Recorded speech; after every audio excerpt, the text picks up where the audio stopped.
But this is crazy. Yeah. This is like, it's like the best floral arrangement I've ever seen in my life. Yeah. I'm Samah Dada. I'm a cookbook author and recipe developer in the plant-based food scene, which is becoming more innovative every day. I'm on a mission to see how startups, restaurants, and chefs are changing the way we see and eat plants. And I can't wait to show you how to bring more delicious dishes into your kitchen.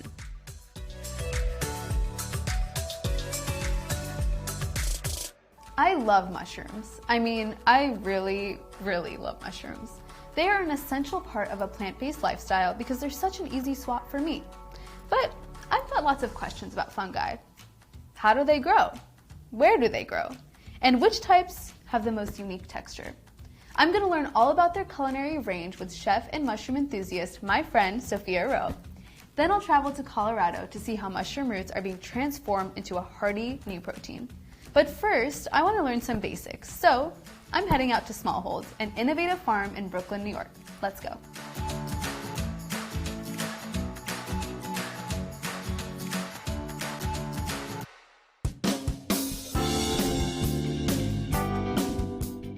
When you think about mushrooms, you probably think of those capped little fungi. But there are literally thousands of edible mushrooms out there. And no, I'm not talking about that kind of mushroom. A lot of people think that they don't like mushrooms because they're used to eating the same mushroom, and they think all mushrooms are the same, but they're not. It's like saying you don't like mushrooms is like saying you don't like plants. Like the differences between a trumpet and an oyster and a button mushroom, it's like saying like an almond tree versus a head of lettuce and an apple. You know, they're very different. Andrew Carter and Adam DiMartino founded Smallhold, an organic mushroom farm, in 2017. They share a passion for rare mushroom varieties and want to bring those tastes and textures to more people. There's a whole kingdom out there, and everyone's used to eating the same mushroom. A white and a brown mushroom and a portobello mushroom, they're all the same mushroom. That's right. White button, cremini, and portobello are all the same type of mushroom. Their scientific name is agaricus, if you want to be fancy about it. The industry grows those because that's what they're used to growing. Consumers are used to consuming those. You can look at other regions, like if you go to China or Japan or Korea, the mushroom industry is way more advanced than it is here. It's like consumers in certain regions are eating 10 to 20 times as much mushrooms as people are in the United States. So what were your first steps to starting Smallhold? The early beginning was building out a lab in a basement at a house, and it looked crazy. Andrew and Adam started experimenting with trumpet mushrooms. After perfecting the process, they expanded to shiitake and oyster. In just 5 years, that basement startup moved into a shipping container, then to their first farm in Brooklyn. The company has grown rapidly with funds from dozens of investors and a soaring demand for mushrooms. Over the last few years is that people really started getting interested in food as medicine, trying to eat less meat, trying to be sustainable, trying to eat local. All of these things ended up just kind of centering around mushrooms. In 2020, organic mushroom sales grew by 20%. Feeding that demand, Smallhold now grows 15 different types of mushrooms, producing a whopping 1.5 million pounds each year for hundreds of grocery stores and restaurants. Mushrooms are grown by a process called inoculation. A spore is placed deep inside a substrate, like a log.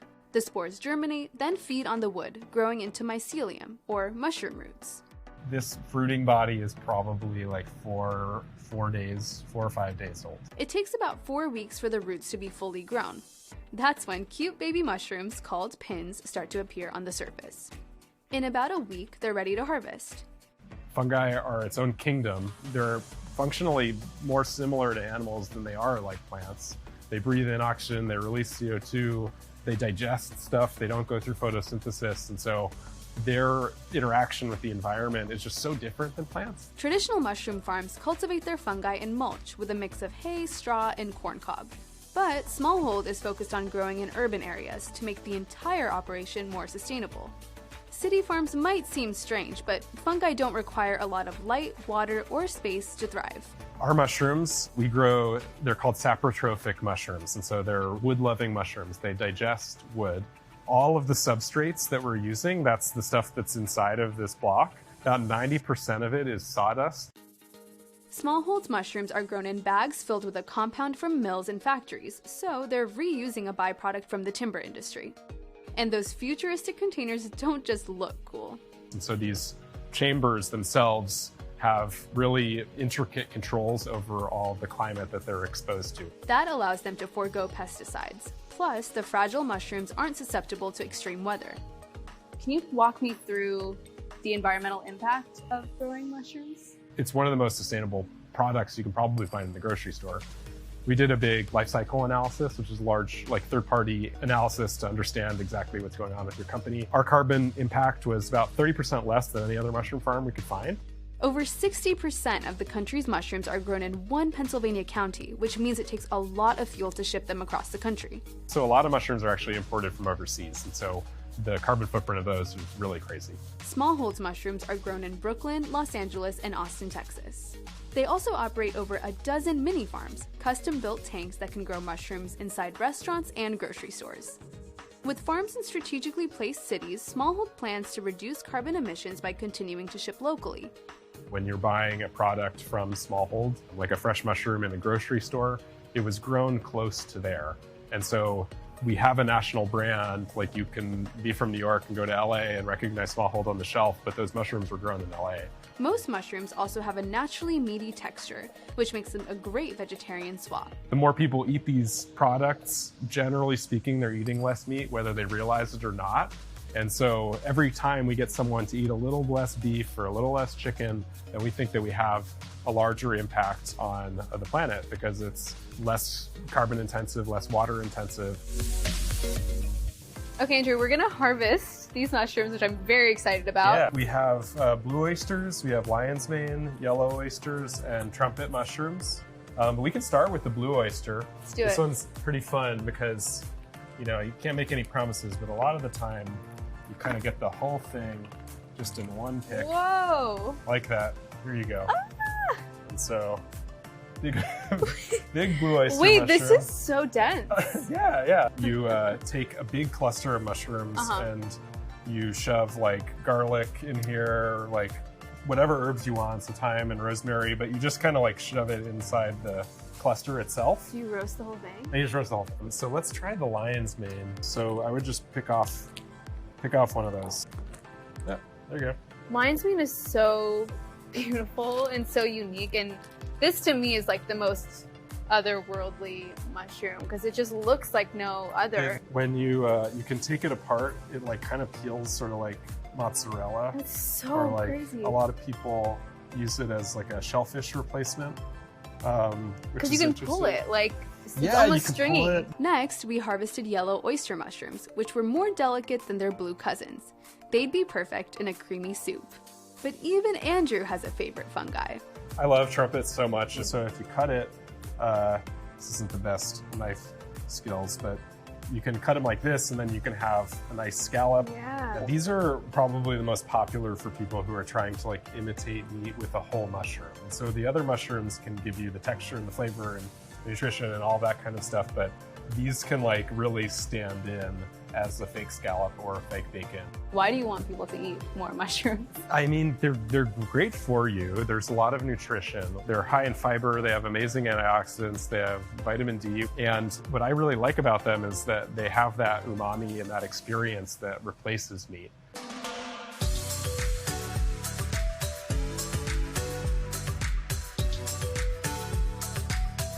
I already eat a lot of mushrooms, but I'm convinced now.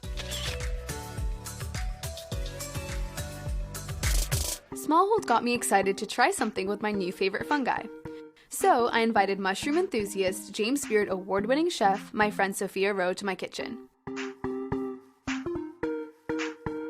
Hi! My friend, Sophia, I told you this before, that we were talking about mushrooms, and I was like, listen, I can't do this without Sophia. Talk to me about the role that mushrooms play in your work and in your world. I went to culinary school, and I was sort of kind of playing in that plant-based world, and I felt like fungi and mushrooms were a really great way to encourage a lot of depth which I feel like in plant-based cooking, sometimes you kind of lose, you know? You like meat and dairy, those things create a lot of depth. It's pretty remarkable the types of flavors that you can create. And this is not a new idea. They're, particularly in Asian cultures, they've been using different kinds of fungus for forever in their cooking. But for me, that was really when I was like, okay, this is sexy. Can you just talk to me about how you work with them? It's almost about like, what am I trying to create? You know, if someone's a very big meat person and they want to go plant-based for a minute or for a meal, I think it's really important to cook things in the same way that you cook meat, right? Yep. And I don't even know that that's just mushrooms or just fungi, right? A lot of times with steaks, you're braising, you're roasting, you're searing. There's no reason you can't treat plants the same way. I'm just super excited to know what we're cooking today. Yes. Tell me about the dish and Yes. put me to work. All right, so what we have here is lion's mane. When I'm looking for a lion's mane, you want them to be kind of fluffy. Okay, I've been touching this one a lot. You don't want them to be slimy. You don't want them to stink. If they stink or they're slimy, they're no good. And that's kind of the rule, the general rule with any mushroom. Yeah. In terms of washing them, these are commercially cultivated. So they are not wild, these are not feral. So these are not gonna need to be like really, really washed. You just wanna wipe them down, they're good. Do not get your mushrooms wet. You don't like it. So this is a good one. This is a great shape. So what we're gonna do is we're basically gonna make like a lion's mushroom steak. And you'll see that I've kind of like, as I'm even talking, I'm kind of pressing this. So it's kind of like where, just for a second here, we're kind of like trying to create like a little steak here, like a little hanger steak. Why okay? are you using lion's mane here, Sophia? I think lion's mane is really delicious, but it's great structure. So it's really great in terms of like replacing meat. If you can't find this, you can cook an oyster mushroom or even a big portobello in exactly the same method. So the key here is you're leaving it nice and whole. Okay. I kind of want to press these down. So I'm just going to score this one side. Okay. And why are you scoring it? So we want the flavor to get in, doggy. We want it to be inside. Okay, so we're gonna make this glaze. All right, let's So, do it. Because we're attempting to make a steak, okay? What we want to do is we want to help these lion's mane mushrooms along. 3 tablespoons of vegan butter. If you want to use regular butter, that's your house do and that. do whatever you want. All right, we like it softened like this because we're gonna be whisking it up. We want this to be like glazed texture. Okay. Okay. We also have coconut aminos. It's just like a soy-free soy sauce vibe. Okay. I also like it because it's a little sweet. Yes, it is. And for a glaze, that's really nice. So the sweetness is important because the sweetness is going to give us caramelization. So grab the sesame. Yes. Get it. Sesame oil. Love it. We love it. You could use toasted if you wanted, but this is just regular old sesame oil. Next up, ingredients to really up the umami factor: miso, Dijon mustard, and tomato paste. We're gonna just get a good like pinch of salt in there, and then you're just gonna whiskey do, dude. So this is gonna get. I think we have this on medium heat. Okay. Okay. We have some grapeseed oil here. The reason we're using grapeseed is high smoking point. We're using cast iron. You don't have to use cast iron. You can use whatever you have. So we're going score side down. So what's gonna happen? We're Yeah. gonna put them on. We're gonna get a good sear on each side, and then we're gonna brush our glaze on. Okay. Okay. 2 minutes. Flip it. 2 minutes. Then we're gonna take them off, and we're gonna let them rest, just like you would a Just like steak. meat. Just like meat. Crazy. We're gonna treat these just like meat. I love that. This is why we want this hot. Love it. Just drop it down. What we can do here. This is like a little tip too. You can always just Flatten it down. yeah, same you would do. For I'm a sorry, burger. do you have a SoundCloud? You know. So just to kind of encourage again. You want to Yep. encourage that flattening, right? Yep. Get it nice and thin, and that love way that. the marinade is not having to penetrate so deep. You know how to make a steak. You know how to do these mushrooms. After 3 minutes, time for a flip. Wait. Look it. Gorgina. So we're just gonna brush this on, almost like you're basting a steak or something. Oh, Come on, baby. everything about this feels like you are Van Gogh and I am your apprentice. Oh my God. But except you could do this, but you see I the could. sizzle and the, you know? So what's gonna happen is these are gonna be sitting here, they're gonna be caramelizing, they're gonna be getting juicy. We're gonna take the rest of this glaze and we're gonna baste them a little bit. Ooh. So the basting method is never gonna be bad. It's always gonna be good. I mean, look how gorgeous that looks. It's beautiful. It's, I mean, stunning. A few more minutes in the pan. Literally crazy. Crazy, right? It kind of looks like meat too. These are gonna rest, okay? Okay. It's 5 minutes. He doesn't need. Okay, You're not nothing trying to. crazy. Nothing wild. As the mushrooms rested, Sophia chopped up some green onions for later. Then it was time to cut into the lion's mane steaks. It's meaty. Can we Bob. show them? Like, they need to know. That looks Everyone really alert. meaty. Alert. But even like, it's almost like you wouldn't really know. It just looks like chicken. Sophia recommends serving the steaks over rice with a few garnishes. First some sesame seeds, then chili crisp, then scallions. Just like me, Sophia loves a little spice. Come on. It's so good. Wait, this is literally the best mushroom dish I've literally ever had. It's so good. I love it. It is an unfamiliar ingredient cooked in a familiar format. Correct. So I think if you're a beginner to mushrooms, a really great thing to do is whatever you can find locally, just try cooking those mushrooms, whatever they are, in this format. Try cooking them this way. Yeah. And you're gonna get a completely new relationship to mushrooms. Also, for the people who are like, I hate mushrooms, just give the method a try, right? I feel like we have to take a photo. Let's do it. Because, like, when have we ever done a little friend cooking sesh? Let's do it. We need to do it. We need a whole photo shoot. We need a whole photo shoot. I love you. Wait, give me a hug. Thank you for coming. Of course. Sophia's lion's mane steak looked a lot like chicken, but one company in Colorado is completely transforming mushroom roots into an actual meat substitute. Meat substitutes are everywhere these days, and they're made with a wide variety of ingredients, from whole veggies to soy protein and different oils. Enter Meati. Here in Boulder, Colorado, mushrooms are the main attraction, and I got an exclusive first look inside their new factory. Meati isn't trying to replicate ground beef. They're mimicking whole cuts of meat, like steak or chicken breast. It's like a super meat. Yeah, it's a super meat. Where it has all the protein you would Yeah. want from meat, but then all the fiber and vitamins and minerals you find in plants. Yeah. CEO Tyler Huggins founded Meati in 2016 after earning his PhD in environmental engineering. Tell me your journey to Meati and why you started this company. Well, let's start off with meat. We have a growing population, have a high demand for protein. Meat is a growing demand. Given my history studying nature, I knew there was this really cool, magical root-like structure in the soil. Biologists call it mycelium. We call it mushroom root. Tyler and his team developed a patent-pending process that turned the fuzzy, hair-like mycelium strands into a product that mimics the taste and texture of meat. Unlike mushrooms, you won't find the raw roots in any grocery store. Currently, Meati sells a steak-like fillet and a faux chicken cutlet that's available plain or with a crispy breading. And this is the place where it all comes together. This is it. This is where the magic happens right here. This is the future of food. The mushroom roots are grown inside these giant tanks. This is where Meati is grown, We essentially right? take one spore. Yep. It's like the fungi equivalent of a seed. Okay. We start growing up the mushroom root, and then we throw it into this tank. The tank is filled with water that's packed with nutrients mushroom roots need to thrive. And how long does it take to cultivate and grow and harvest Meati? Extremely fast. In this facility, we're able to create the meat equivalent of a whole cow in just 4 days. So tell me how you replicate the texture of traditional meat. And it all starts from the magic of this mushroom root. We grow it in-house in a clean environment, so no exposure to heavy metals or pesticides or herbicides or anything like that. At that state, it kind of looks like applesauce. This is Meati in the raw form before it's processed. And when you form it into a chicken breast-like shape or a steak, those strands become the texture that is very similar, again, eats just like traditional meat. You can eat it just like that. That's just all natural mushroom root. I'm gonna You know- eat it. Okay.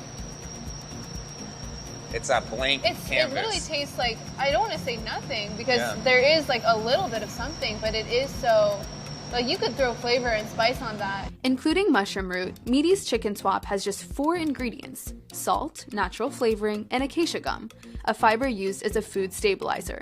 But I had to know. Is it healthy? So one of our 4-ounce steak has about 18 grams of protein. And then it has all the fiber and other vitamins and minerals you only find in plants. No cholesterol, no saturated fat, there's no sugar in it. Meati is now available online, but it often sells out fast. Really fast. The company is opening a second farm to meet demand, and Meati will soon be available on supermarket shelves. What is the future of Meati? We see there's a lot of interest in alternatives to traditional meat. But what we're doing differently is whole food protein, simple ingredient list, super nutritious, and whole cuts. I think that opens up an entirely new demographic and group of folks who are excited to embrace something like this. After hearing so much about these mushroom roots, I wanted to see how it really tasted. In Boulder, Colorado, the folks behind Meati are turning mushroom roots into a new meat substitute. At the factory's test kitchen, they're experimenting with the best ways to cook it. I met with Debbie Downing, the company's head research chef, to learn more.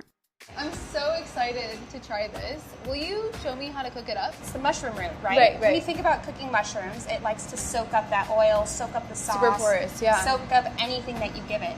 So best practices for our product is that we actually want to add oil to it first. Right. We want to just give a little bit of a drizzle here. Season with salt and pepper, a little oil in the pan, then time for the cutlet. All right, it's ready. Oh yeah. Sizzles really nicely. The chicken and steak both take about 8 minutes to cook. Just like meat, the goal is to develop a nice sear for more flavor. I think it's ready All to right, flip. ready? Yeah. I just gasped. I haven't eaten chicken in a while. Yeah. I used to, so I know what chicken tastes like. Yeah. But I haven't cooked it in forever. And first of all, this is like very similar in cook. Like when you look at the browning Yeah. and the caramelization around the edges. All right, did you want to cut it? Yeah. I'm like kind of It's freaking out food. right now. Get into it. I know. Sorry, Tyler. I'm just like, I'm processing. I can't get over how much it smells like chicken, and even looking at the texture, I'm gonna pick it up and just show you. Oh my god, I just touched it for the first time too. It's like the texture of it, of animal protein that you would normally see, I feel like it has that. But how? That's the mushroom root, right? The fibers. That's the mycelium. Yeah, gives you that texture and that look. This is not chicken, but it really looks like it. Okay, I'm gonna taste it. Should I taste it? This is your first time, like Yes. stressed. Okay.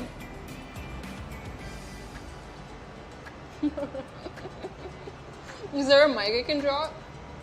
This is like taking me back to when I used to eat chicken. Literally. And I'm not just saying this as I'm on camera. Next up, the steak fillet. All right, steak. I'm trying it.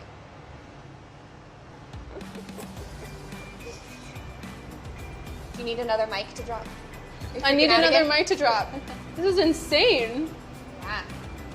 This tastes like red meat. I haven't had chicken nuggets in years, so I was really excited to try the crispy chicken. This kind of takes me back to days of like growing up and eating fried chicken. Chicken Am I getting punked? Got you. But I wasn't done eating yet. The Meati team had a big surprise for me. Shut up! I'm leaving. I've seen my book. Yep. This is from my book. I didn't know I was going to eat chicken and cry today. My masala mac and cheese and cabbage salad from my cookbook both got the Meati treatment with their chicken. I was so excited. Also on the menu, breakfast tacos and steak in a chimichurri sauce. I even got to try some products in development, a turkey deli meat and beef jerky. They were delicious. This is not going to be cute. I'm just warning everyone now. It is a pretty big sandwich. I'm taking this home. Wow. You guys are all like crazy magicians. Like something weird is going on here. Whoa. That's breakfast. Yeah. In true me fashion, we need to take a selfie. So if you don't mind, we're gonna get in here. All right. Say Meati. Thank you guys so much. Yeah. This was so Yeah. special. No, Truly. thank you. I don't know if I can go on. My love for mushrooms has been cemented. From a delicious side dish to a show-stopping main, their culinary versatility is unparalleled. And that's what makes mushrooms truly magic.